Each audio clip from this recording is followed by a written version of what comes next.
नमस्कार। इतिहास में हम सभी ने कई ऐसी कहानियाँ पढ़ी हैं, कई ऐसी सभ्यताएं हुई हैं जहाँ राज सिंहासन अपने ही परिवार के रक्त रंजित कर प्राप्त हुआ है। राज सिंहासन प्राप्त करने के लिए यदि उन्हें अपने परिवार को खत्म करना पड़ा है तो भी उन लोगों ने किया है और राजा का पद प्राप्त किया है। जहाँ एक तरफ ऐसी कहानियाँ सुनने को मिलती हैं, वहीं एक तरफ रामायण है जो हमारे देश की संस्कृति है, हमारा इतिहास है। और हमें गर्व होना चाहिए कि यहाँ सिंहासन सबको मिल रहा है। यहाँ सिंहासन भरत को मिल रहा है तो वह चाहते हैं कि राम ले लें, और राम को राज सिंहासन भरत देने को तैयार है तो वह पिता के वचन की रक्षा के लिए वह चाहते हैं कि नहीं, ये भरत भरत ही इसे ले। तो ये बहुत सुंदर कथा है जो हमें त्याग सिखाती है। और इसीलिए मैं बार बार यह कहती हूँ कि यदि हमारे भारत देश में अदालतों में संपत्ति को लेकर भाई भाई के बीच एक भी विवाद है तो वहाँ हम किस प्रकार से कल्पना कर सकते हैं कि यह राम का देश है। तो होता क्या है, तो कहानी में यह होता है कि भरत जी हैं, वह किसी भी तरह चाहते हैं कि राम मान जाए, पर अब उन्हें लग नहीं रहा है कि ऐसा होगा, क्योंकि वशिष्ठ जी ने भी बोलकर देख लिया है और राम जी नहीं माने। जाबाली जी ने तो पहले ही बोल दिया था। तो अब उन्हें समझ में नहीं आता है कि अब तो भैया मानने वाले नहीं है, तो अब मैं क्या करूं। अब जब उन्हें कुछ समझ में नहीं आता है तो अंत में वो बोलते हैं कि मैं धरना दूंगा, मैं आपकी कुटिया के आगे बैठा रहूंगा, मैं धरना दूंगा जब तक आर्य आप मेरी बातों को नहीं सुनेंगे। अब श्री राम जी यह भरत का यह रूप देख के चौकन्ने, बिल्कुल वो अचेत में, बिल्कुल उन्हें अचंभा होती है कि अरे क्या कर रहा है ये। और वह ऐसा करते भी हैं, वह बैठ जाते हैं। तब राम जी उन्हें आके समझाते हैं कि हे तात, तुम क्षत्रिय हो। उनके कहने का भाव होता है कि तुम ब्राह्मण नहीं हो।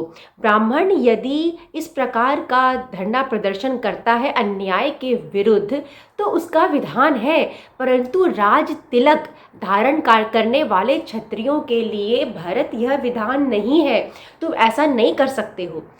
तो उसके बाद भरत और वह राम जी यह भी कहते हैं कि मैंने ऐसा क्या किया है जो तुम ऐसा कर रहे हो भरत, तुम मेरी बात को समझते क्यों नहीं। तब भरत जी जो है वह वहाँ पे जितने भी उपस्थित अयोध्या की जनता होती है, प्रजागण होते हैं, उन सब की ओर देखते हैं, यह सोचकर कि शायद वहाँ से उन्हें कोई सहायता मिले, शायद अयोध्या के लोग राम को फिर कहें कि आप चलिए, भरत के पक्ष में कुछ बोले। परंतु ऐसा कुछ होता नहीं है। लोग उन्हें समझाते हैं कि भरत जी, आपके भी भाव बहुत पवित्र हैं, परंतु राम जी जो कहना चाहते हैं और जिस आज्ञा में है तो उन्हें भी अपने पिता की आज्ञा के लिए प्रतिबद्धता जो है वह भी बहुत उत्तम है। अब भरत को समझ में नहीं आता, अब तो कि जो सब लोग थे वह राम जी के पक्ष में आ गए।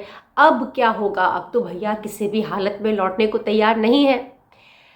तब वो कहते हैं कि ठीक है, यदि भैया आप यही चाहते हैं कि 14 वर्षों तक वनवास में रहने का जो निश्चित हुआ है वह हो, तो मैं आपसे यह आग्रह करता हूँ कि मैं वनवास में आपके बदले मैं रहना चाहूँगा, आप अयोध्या लौट जाएं। और भरत जी राम जी के बदले में उनके प्रतिनिधि के रूप में 14 वर्षों तक वन में रहने के लिए तैयार हो जाते हैं, बल्कि खुशी से तैयार होते हैं। वो तो चाहते हैं कि किसी भी हालत में चाहे कुछ भी हो, राम अपने जो राजा का पद है अयोध्या में जाकर ले ले। अब राम को तो बड़ा अचंभा होता है कि भरत क्या से क्या करता जा रहा है। पहले इतना आग्रह, फिर धरना प्रदर्शन, फिर लोगों की तरफ ताकना और अंत में यह प्रस्ताव। तब वो भरत से कहते हैं कि ऐसा नहीं होता है भरत, इसके लिए प्रतिनिधि का चयन कैसे हो सकता है, पिताजी ने तो मुझे कहा है। ठीक है, और पिताजी ने अपने जीते जी अपने जीवन में यदि कोई वस्तु को खरीद लिया है या बेच लिया है या अपने जब उनके जीवन काल में उन्होंने कुछ भी किया है तो उसको उसको कैसे बदला जा सकता है, तुम बताओ। यदि उन्होंने कोई संपत्ति ले भी लिया है तो ले लिया, यदि कोई बेच दिया तो बेच दिया। उसी तरह वचन, जो मैंने पिता को वचन दे दिया तो दे दिया। अब उनकी मृत्यु हो गई है तो क्या उस वचन वो कैसे बदल सकता है, तुम बताओ। और जब तक व्यक्ति के भीतर सामर्थ्य होता है, जो कि मेरे भीतर है। जब तक व्यक्ति के भीतर सामर्थ्य होता है तब तक वह कार्यों के लिए, ऐसे कोई भी काम के लिए राम जी का भाव होता है कि वह वचनबद्ध है, तो वह प्रतिनिधि को नहीं नियुक्त कर सकता। और वह तब प्रेम से भरत को समझाते हैं कि देखो भरत, मैं तुम्हारा भाव समझता हूँ। राम जी का कहने का अर्थ होता है, भाव होता है कि तुम जो जो हृदय की पवित्रता से यह बात कह रहे हो वह मैं समझता हूँ। मैं तुम्हारे साधुता को भी समझता हूँ, तुम्हारे सत्य चरित्र को भी समझता हूँ। और इसीलिए मैं तुमसे कह रहा हूँ कि तुम पिता को उऋण होने में उनकी मदद करो। हम सब मदद करते हैं, पिता की सहायता करते हैं, क्योंकि यह सहायता करना नहीं है। राम जी का कहने का भाव होता है कि हम चारों भाइयों का धर्म है। और वह कहते हैं कि तुम अयोध्या लौट जाओ, और 14 वर्षों के वनवास के बाद जब मैं अयोध्या लौटूंगा तब मैं तुम्हारे साथ अयोध्या के कार्यभार, राजा का पद संभालूंगा। और राम जी यह कहकर भरत जी को वापस लौटने के लिए कहते हैं कि मैं तुमसे ये कह रहा हूँ कि मैं बिल्कुल अभी ठीक हूँ, मैं अपना कार्य खुद कर सकता हूँ और वचनबद्ध हूँ, तो मुझे वचन पूरा करने दो और तुम अयोध्या लौट जाओ। इस तरह से उनके कहने का भाव होता है कि तुम मेरी सहायता ही करोगे भरत, और इस तरह से हम चारों भाई अपने पिता को उऋण करेंगे। तो हमें यह काम करना चाहिए। और तब भरत को कुछ नहीं सोचता कि अब क्या किया जाए, और वह राम जी की बातों को ध्यान से सुन रहे हैं। अब आगे जो प्रसंग आएगा उसमें वह चरण पादुका, जो कि बहुत ही एक विख्यात कहानी है कि राम जी के चरण पादुका को ग्रहण करके भरत जी अयोध्या वापस लौटेंगे, यह कहानी होगा।